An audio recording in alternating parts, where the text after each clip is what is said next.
அம்பேத்கரையும் doctor அம்பேத்கருடைய கருத்து குறித்து எங்கள் தலைவர் சமீபத்தில் பேசியிருக்காரு. எல்லாத்தையும் தாண்டி சொல்கிறேன்.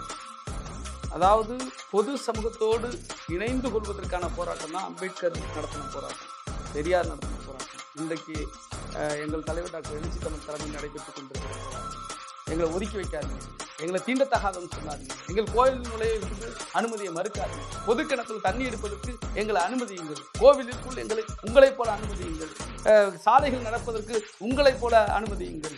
சரிங்களா? இந்த போராட்டம் என்பதே நாங்களும் மனிதர்கள் தான், நாங்களும் உங்களைப் போல அனைத்து உரிமைகளும் கொண்ட ஒரு உரிமை படைத்தவர்கள் தான் என்று சொல்வதற்கான போராட்டம் தான் நடந்துட்டு இருக்கு.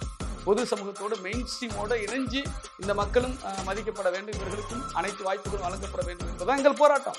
அப்படி இருக்கும்பொழுது தலித்துகள் மட்டும் தனியாக இருக்கணும், நீங்கள் ஏன் அங்கே போகிறீங்க, நீ அப்படியெல்லாம் பேசுறது இருக்குல்ல, அது அம்பேத்கரியத்துக்கு எதிரானது, அம்பேத்கர் கொள்கைக்கே கருத்துக்கே எதிரானது.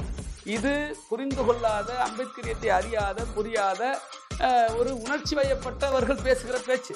அதை நாங்கள் சுட்டி காட்டிருக்காரு எங்கள் தலைவரை தவிர யாரையும் நாங்கள் RSS, BJP அப்படின்னு சொல்லிட்டு யாருக்கும் நேரடியாக நாங்கள் குற்றச்சாட்டு